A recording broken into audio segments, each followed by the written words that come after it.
Close lawmaker. Milwaukee area residents have mixed reactions to Harley-Davidson's decision to some motorcycle production overseas in response to tariffs. June 26, President Donald Trump is coming to Wisconsin to officiate at Thursday's ceremonial groundbreaking for the massive Foxconn Technology Group project in Racine County, and to put his personal stamp on his vision of an American manufacturing revival. And while he's in one of the country's pivotal battleground states, he'll also raise some campaign cash for Republicans. But the visit comes amid a swirl of controversy, as Trump has launched attacks against Milwaukee-based motorcycle manufacturer Harley-Davidson over its reaction to his trade policies. "We control what we can control," said Tim Sheehy, president of the Metropolitan Milwaukee Association of Commerce. "What Wisconsin can control here is the ability to take a step forward in transforming our economy with an investment in one of the best digital technology players in the world. On the flip side, we are very cognizant of our homegrown global leaders like Harley-Davidson. So we want to make sure that Harley can participate in a fair trade environment." Trump will almost certainly be the center of attention for the groundbreaking at Foxconn's sprawling manufacturing complex the company is building in Mount Pleasant. The $10 billion Foxconn project, aided by more than $4 billion in inducements from state and local governments, is both a big deal and a great gamble. It's a transaction that Trump championed and Republican Gov. Scott Walker forged in negotiations with the Taiwan-based manufacturer of flat-screen panels. The promise is that 13,000 jobs paying an average of nearly $54,000 a year will be created and a new industry will take root in southeastern Wisconsin, powered by advanced manufacturing that both builds on the state's heritage and moves it forward. More Harley rumbles in Europe, but it's made in America message doesn't always resonate. More Harley-Davidson to move some motorcycle production out of U.S. after EU tariffs. Opinion: Donald Trump's Harley-Davidson attack obscures a fact. Tariffs solve a problem that doesn't exist. More Trump threatens Harley with higher taxes after bike maker unveils move overseas. Close drone video as construction continues on the Foxconn site south of Braun Road in Mount Pleasant. Mike DeSesti and James B. Nelson, Milwaukee. Whatever word I would use would understate the impact of having the fourth largest technology company in the world make the largest foreign direct investment in our backyard, said Sheehy, who was part of the team that helped lure Foxconn to Wisconsin. Trump's America First agenda has an economic component. It's on display with his vow to return manufacturing to the country's shores. But helping fuel that agenda is a protectionist zeal that threatens the global trade system, with Trump imposing tariffs on imported aluminum and steel. He'll likely label Foxconn a win, especially since he helped pave the way for the deal. During Trump's April 2017 visit to Kenosha, Foxconn CEO Terry Gou was part of the traveling party.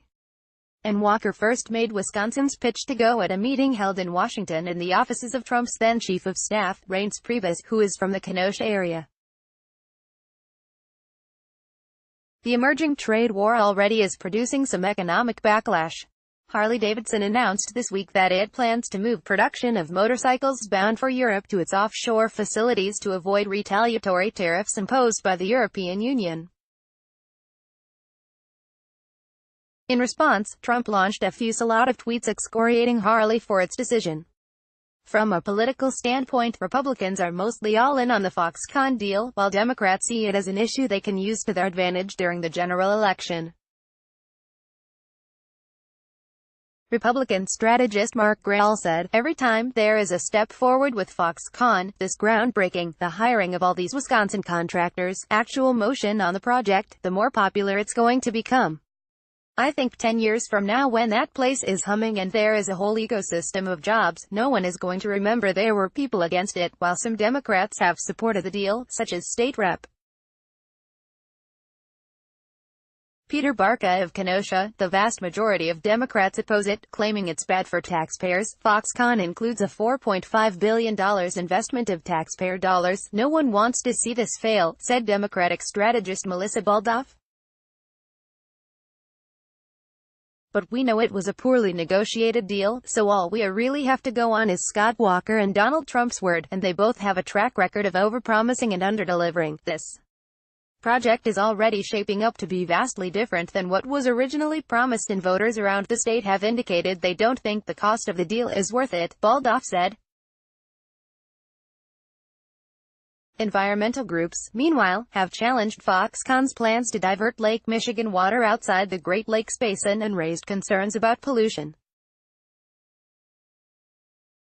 A fleet of bulldozers, backhoes and other heavy equipment has been excavating and pushing dirt at the Foxconn factory site since early May.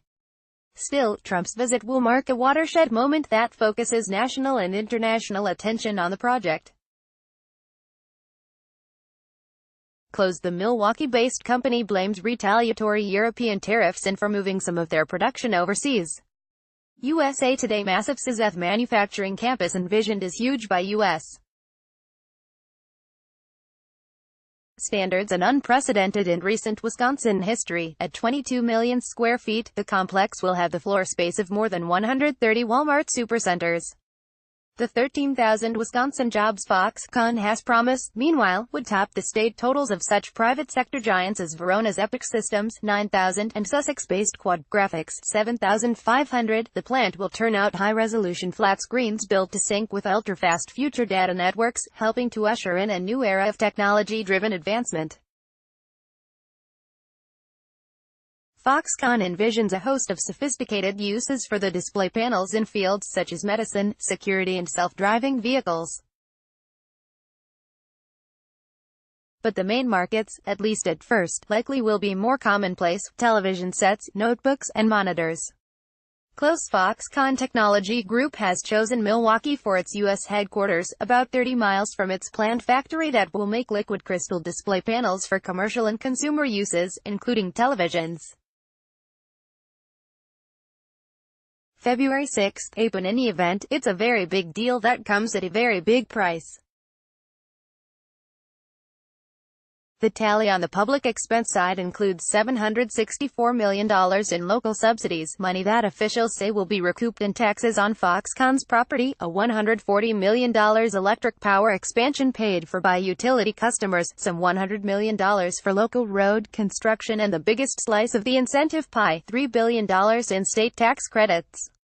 Because Wisconsin already waives almost all taxes on manufacturing profits, the vast majority of the $3 billion likely would end up being cash payments to Foxconn. Essentially, Wisconsin taxpayers could be paying about 13% of the cost to build and equip Foxconn's manufacturing campus and 17% of the wages of company employees here through 2032. The jobs subsidy amounts to more than $200,000 per job created, a payout several times bigger than the typical public incentive packages in the U.S., according to economist Tim Bartek of the W.E. Upjohn Institute for Employment Research. Backers of the deal say the incentives are well worth it because Foxconn will transform the state's economy, not only creating a large number of jobs but bringing Wisconsin a new, high-tech industrial sector. Campaign cash before heading to the Foxconn groundbreaking. Trump will appear Thursday morning at a Republican Party fundraiser at the Pfister Hotel.